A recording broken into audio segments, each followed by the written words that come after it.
Welcome to this section. Welcome to another module. Welcome to this training. My name is John Omoloye Meshe. So we are going to start with what we call Introduction to Blockchain. Blockchain, as we all know it, is the technology behind cryptocurrency itself. So for you to really understand the world of the cryptocurrency, you need to understand the technology behind it. It's because it is the technology that powers it. It doesn't make sense if you are in an industry or an ecosystem and you don't fully understand the technology powering it. So what are we going to learn in this video? We're going to learn, number one, what is the blockchain? We're going to learn how does it work, how the blockchain works, and also the importance of the blockchain in cryptocurrency, since we are diving into the world of cryptocurrency, right? So a brief introduction. My name is John Omoloye Meshe. I specifically teach people how to grow financially leveraging the internet. So it's not just cryptocurrency. I teach people how to also leverage the stock market, how to leverage the forex market, how to leverage the freelancing market. That is working online for foreign companies and earning in US dollars. So basically, all I do is I teach people how to earn in foreign currency, because my brother, the inflation in Nigeria is not smiling at all. The best way to mitigate that inflation is to earn in foreign currency. So when you convert it to the realities of Nigeria, you still live okay, right? So let's continue. So what is the blockchain? A blockchain is a digital database or ledger that is distributed among the nodes of a peer-to-peer network. So let me explain in a layman's tongue how you understand. So a blockchain is a ledger, or more like a spreadsheet. Most of us that are in the financial sector, or even if you are not in HR or in any section where you make use of spreadsheet or you make use of the Excel sheet, so it's like a ledger like that, same thing like that, where information are stored. But in this situation, it's stored on a blockchain, in a block, on the internet, in a block where it is now distributed in different computers. All right, so it's distributed in different computers. When you input the information, now most of us that is using let's say Google Slide or Google Docs, when you input an information in Google Docs, when you put an information, somebody that has that link too can also view that information. They can also even edit that information in any location that they are. But in the area of blockchain, it's also the same thing, but this time around is not like saying internet that a Google Doc is more deeper than the Google Docs. All right. So what is the basic feature of the blockchain? Number one, it is decentralized. This simply means as big as the blockchain, it is not owned by anybody. Right? It is not owned by anybody. Nobody can lay claim to the blockchain. Unlike the central server of the Central Bank of Nigeria now, Central Bank of Nigeria is being owned by the government of Nigeria. But the blockchain is not owned by anybody, is not owned by the Federal Reserve of America or Bank of China or Russia or Africa. Nobody owns the blockchain. It is anybody that have the resources can own a piece of the blockchain. And the moment you own a piece of the blockchain, you are now fully integrated into the world of the blockchain. You can make money from the blockchain. You can interact with the blockchain. You use it for anything you want to use. So it's called an open source system, which means that anybody can work on it, anybody can improve it, anybody can make it better, and anybody can use it for their advantage or for their disadvantage anyway. So it's also immutable. This immutable simply means it cannot be altered. See, any information you put in the blockchain, if you put that information there, that means it's easily distributed to multiple people at the same time. The moment you put that information, you cannot go back there and say you want to change it. You won't even be able to change it. To change an information that is stored in the blockchain, you need at least a 51% or 52% computing power to change that information. And to get that 51% computing power or more, you can't even, because virtually everybody does not know each other. and there's no way you can get 51% computing power. It won't get 51 computing power before you will be done with that information. The system will have gone ahead to create another block, because every information is created in blocks. So before you want to change the information you put, other people have put another information on it, and they've gone ahead.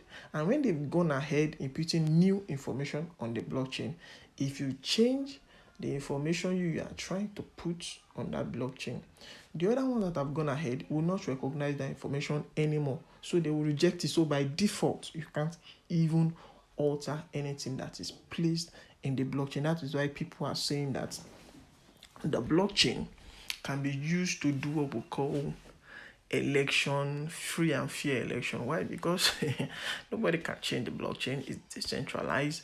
But that is why you never hear government talk about blockchain for election. Why?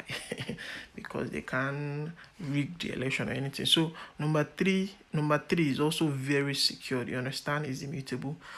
You can't really hack the blockchain. Why? Because it's so decentralized that how do you want to even hack the blockchain? Unlike, let's say, Google Docs. Now, Google Docs has their main server with Google. So they can easily go to the main headquarters of Google and hack the Google Docs. But blockchain, on the other hand, they can't really hack it simply because the main server is decentralized. I have access to the blockchain. You have access to the blockchain. Over 20 million people have access to the blockchain, not the internet. Now they have access to it, like they have a server, they have an information. Even if you hack your own, you can't hack the remaining 99%. For you to fully hack a system, you need to hack at least 60% of that system. But there's no way you can hack 60% of the blockchain. That is why they say it is very secure. If you hear that they hack a system somewhere, they hack a blockchain somewhere, it is not the blockchain they hacked. It is the application that is built on the blockchain. Those ones are vulnerable. Why? Because they can easily exploit their code. Or any blockchain that is not as big, or they are still relatively new, they can easily hack them. But the moment those blockchains are now used by millions of people, you can't hack them anymore. So number one, it is decentralized, it is immutable, and it's very, very secure. So that is the blockchain. So how does the blockchain work? All right, how does it work? Because what is the use of the blockchain for me? How does it work? So let's just talk about how it works. Number one, the blockchain is more like I said earlier, it's the technology that is powering the cryptocurrency community. So let me use an example of your bank account right now. We have Access Bank, we have Guaranty Trust Bank, we have Wema Bank, we have Zenith Bank, we have UBA. Now, all these banks, let's just call them different application, different people. If I want to send money from Access Bank, I want to send money from Access Bank now to UBA. Remember, they are not the same bank. They are different banks. But when I want to transfer money to the other bank, the money will move from Access Bank and go to CBN. All right, it will go to CBN. Then from CBN, it will come to GT Bank. Right? There is no way you can transfer money directly from Access Bank straight to GT Bank. It has to go to CBN first, then go to Access Bank. So the application that is powering, so that application that belongs to CBN is what we're going to use. We're going to call the blockchain.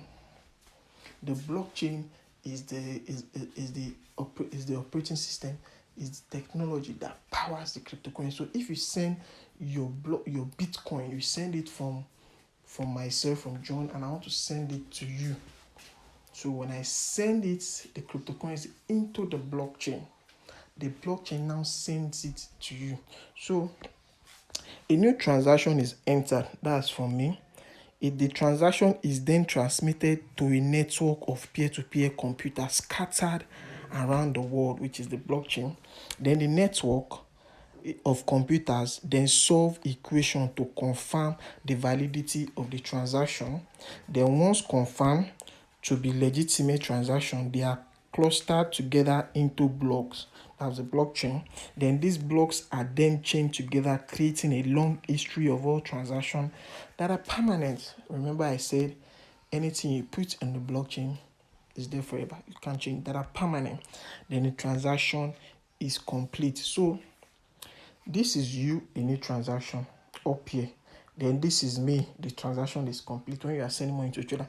So between from this B, this B, this one here, the second one here, the second one here, that is transaction, the second one here to third, second one here, third, fourth, fifth, sixth, the 1, 2, 3, 4 here. That's where everything happens in the blockchain. You're right. So when we send something into the blockchain, the blockchain does its magic. We don't want to go into of it right now. You understand? The idea is there are people they call validators, they call them miners. These are the people who are minting new Bitcoin or minting new cryptos every day or every time they validate the blockchain. All right. So, but we don't want to go into the nitty-gritty. Just understand that when you send a crypto coin, it goes into the blockchain. The blockchain is the technology. The crypto coin is different from the blockchain. It's just like the same way the money that you transfer is different from the technology that the central bank is using. Your money is with UBA, right?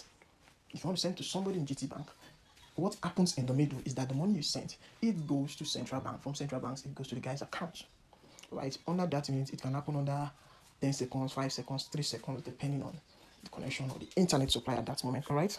So that is how the blockchain works. The blockchain is a decentralized ledger. Like I said earlier here, the transaction is sent into a network of computers. That is why I said no one single person owns the blockchain. It's a network of computers. Millions of people are connected to the blockchain at that very moment. So nobody can say they own the blockchain, right? What people can say they own more is the cryptocurrency. Like the technology that is powering the financial system of Nigeria is owned by the government, the central bank. But blockchain that is powering the financial system of the world right now, which is the blockchain, is owned by nobody. All right. So in the next module, we'll talk about cryptocurrency and how they connect with each other. All right. So we'll talk more about this. All right.